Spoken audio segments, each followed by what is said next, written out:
basically, the president's, well, I'll give you the short AUSN elevator speech. We are the largest advocacy association for the United States Navy. And what that means is we're the largest one that lobbies Congress for military personnel benefits, compensation, as well as active duty equipment needs and training. So we are really the one-stop shop when it comes to everything and anything Navy. We are Voice for America Sailors, and we always put people first. So people is where our military starts with, our volunteer force. And next we look at the equipment needs and the readiness so that our people are trained to do the mission that they are asked to do. The President's budget request for FY15 is directly reflective of the sequestration problem. We have seen the last couple budget cycles make dramatic cuts to the President's budget. So I'm going to go over the President's budget request for FY15, and we'll talk about some of the things that impact the military family. And we'll feel free to write down questions, and we'll address those questions at the end of all of the presenters. So the President's budget request came in this year in March 4th, and it asked for a total of $495.6 billion, but that was about $31 billion less than the FY14 budget levels. So you can already see they're dramatically starting to cut things slowly but surely each fiscal year compared to the previous fiscal year. So it's getting worse and worse and worse as each budget submission comes through. Today we'll be talking about a whole bunch of things: TRICARE proposals within the FY15 President's budget, commissary proposals within the budget, basic allowance for housing, military pay rates, and I'm going to talk a little bit about the Navy equipment impact on the military family, how the readiness of our Navy and the impact that having cuts on procurement and weapons platforms has upon the military family as well. Now, I do have a disclaimer. Just because these show up in the President's budget doesn't mean it's going to show up at the end of the final product when Congress marks up their appropriation and authorization bills.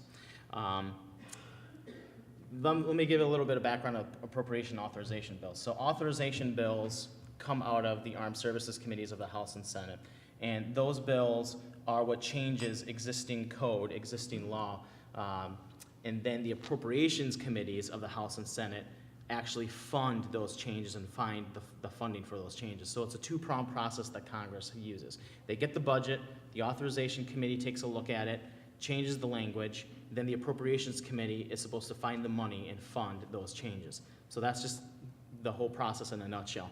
But Congress likely will reject many, if not possibly all, of the proposals in the FY15 President's budget. So it's alarming, but it's not something that is the last resort when the President's budget comes out. There is hope for change, and that's where our associations come in, as we talk to members of Congress, lobbying the Hill and discussing the alternatives and the impact upon the military family.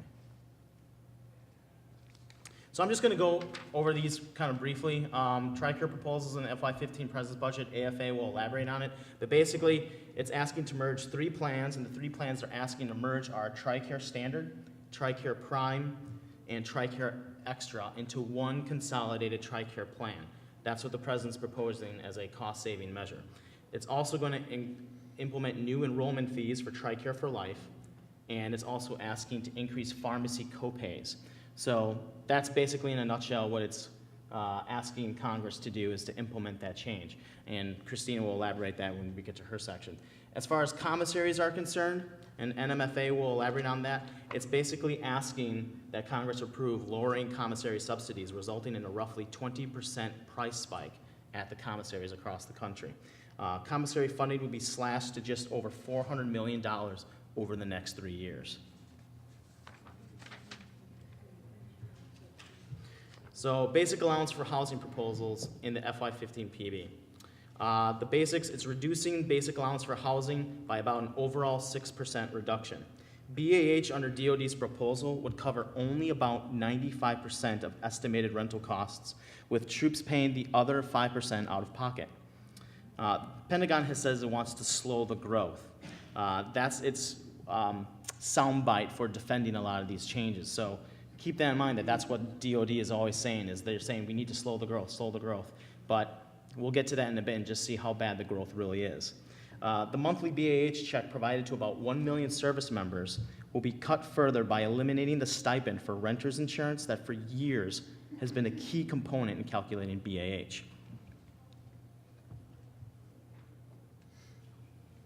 Now, pay raise is something that you've seen a lot in the papers, and it's a very big concern, especially with every single military family across the community.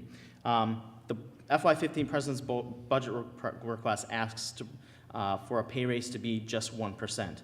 This is the lowest pay raise in the military since 1963. Pay raise in FY14 was also 1%. So the President's asking to do it the same way as he did it last year. Last year, the President cited he had executive authority to reduce military pay raise. He cited Section 1009 of Title 37, saying that he had authorization as Commander-in-Chief to reduce military pay raise. Last year, Congress was mum on the issue and thus deferred to current law. But what is current law? Current law is that in the FY04 National Defense Authorization Act, military organizations such as AUSN and others within the military coalition advocated that pay raise should match the bare minimum as the private sector. And that is determined by an index called the Employment Cost Index. The Department of Labor comes up with an ECI every single year to say this is the bare minimum that pay raise should actually be in the private sector. And in the FY04, this was back in 2003 when they did the FY04 National Defense Authorization Act, it mandated that military pay raise should be the bare minimum that is calculated by the ECI. Last year's ECI was 1.8%. And again, the President cited executive authority and changed it to 1%. It was a 0.8% cut, which saved the federal government about $500 million annually. So you're cutting military pay to save $500 million in a multi-billion-dollar defense budget. We believe that's not right, and we're advocating for that because it sends the wrong message that you're going to save $500 million a year off the backs of our service members by cutting their bare minimum mandated by law pay raise. It puts the services in a bind because they're in between a rock and a hard place. Because on the one hand, Congress does recognize the fact that current law in Title 10 and from the FY04 NDAA states that you're supposed to have it be the ECI, the 1.8%. But then the services get guidance from the administration. The administration cites that the administration has executive authority under Title 37 with an executive order to reduce pay raise. So it's really putting people between a rock and a hard place. You have the laws almost contradict itself, but the real question is what's the right thing to do? Last year, the President, and we're expecting him to do it again this year, on August 30th last year, he sent a letter to Congress saying that he had executive authority no matter what Congress did, if they decided to throw it into the NDAA or not, that he could change it from 1.8% to 1%. He needs to do that before the end of the fiscal year, which is 30 September 2014 again this year. So if Congress does put language in the NDAA saying we respect ECI from the FY04 NDAA, he can still send a letter to Congress and say, I want to change it to 1%. So we also have a alert system, much like AUSA does. If you go to advocacy and on our website at www.ausn.org, there's a Contact Congress feature under advocacy, and you can urge the President and Congress to reject the 1% proposal, along with other BAH proposals and commissary proposals. Look for legislative alert number 37. That's the one that we've crafted under Contact Congress in the advocacy section of our website to write to your members of Congress. And again, it's free for everybody. Everyone can use it. And obviously, we'd like to have more members too. But it is free for everybody to use. So we encourage you to look at Ledge Alert number 7 under the Contact Congress feature in our advocacy section of our website. So now I'm going to talk about the Navy equipment impact on the military family. As Bill mentioned, the Bipartisan Budget Act of 2013 delayed sequestration by about 2 years. So the next time we would face sequestration is FY16. Right. There has been a decision in the Navy community to cut the carrier force fleet, and they would approach that in FY16. So right now, the mandated requirement is 11 carrier strike groups, which could go down to 10 if they decide that they want to reduce the carrier fleet to save money. The impact is upon the ship, the USS George Washington, CVN 73. The Navy has decided to delay the decision on refueling and complex overhaul for that ship. We've seen this before with the RCOH issues in January 2013 with the USS Abraham Lincoln.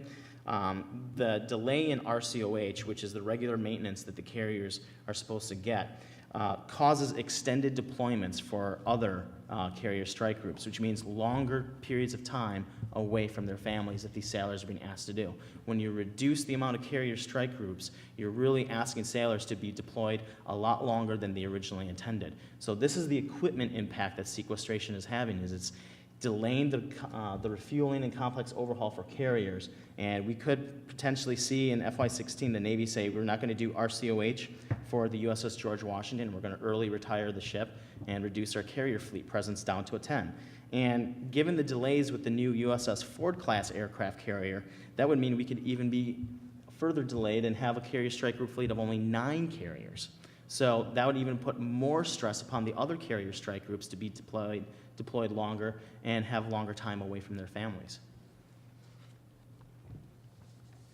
So where are we with the authorization and appropriation bills? Well, it's early in the budget season, and we're starting to gear up with markups starting next week. The subcommittees of the House Armed Services Committee will start marking up their National Defense Authorization Act, and then the full committee will be on 7 May 2014. The Senate Armed Services Committee markups, subcommittee markups, will be mid-May, and the full committee will be on 22 May 2014. So, in conclusion, having radical proposals in the President's budget requests is very typical, and Congress usually rejects many, if not all of them. The pay raise may stay at 1%, only because the President has done it before and he will cite executive authority, unless we put pressure on the President to say, respect current law and allow and tell Congress, put the provision that says we respect 1.8% into the National Defense Authorization Act. You'll hear a lot about military compensation benefits consuming 50 to 80% of DoD's budget, according to DoD officials, and that's why they're proposing these things, but that in actuality is way beyond what is really happening. In actuality, according to numerous think tanks, such as the Center for Strategic and Budgetary Assessments, it's closer to 1/3 or even 30% of the defense budget, and it's been that way for close to 30 years. So DoD is largely exaggerating when they say that military compensation and benefits will consume 50 to 80% of DoD's budget if they don't make these changes. And a lot of that is sequestration driven. And you have to wonder if we would even be having this conversation if sequestration were even in place. There is a commission that was established, the Military Compensation and Retirement Modernization Commission, that was established in the FY13 NDAA, that said that they were to look at the current system and modernize the current system. But the question is, why is DoD proposing this if this commission hasn't done its work? The commission is supposed to come up with its report in early 2015. We're supposed to have a preliminary report next month from the commission. So DoD is proposing a lot of this stuff when they've already are cooperating with this commission that's investigating the current system. So it makes more sense to wait for the commission to come up with its findings rather than to just ask Congress to institute these. So is the current system that military families rely on truly broken? That's the real question. Is it working? Is it not working? Is it something that needs to be fixed? And that's what this commission is looking into. And in the meantime, it doesn't make sense to make cuts to military families until we get a thorough study of the issue in itself, and that's what this commission is established to do.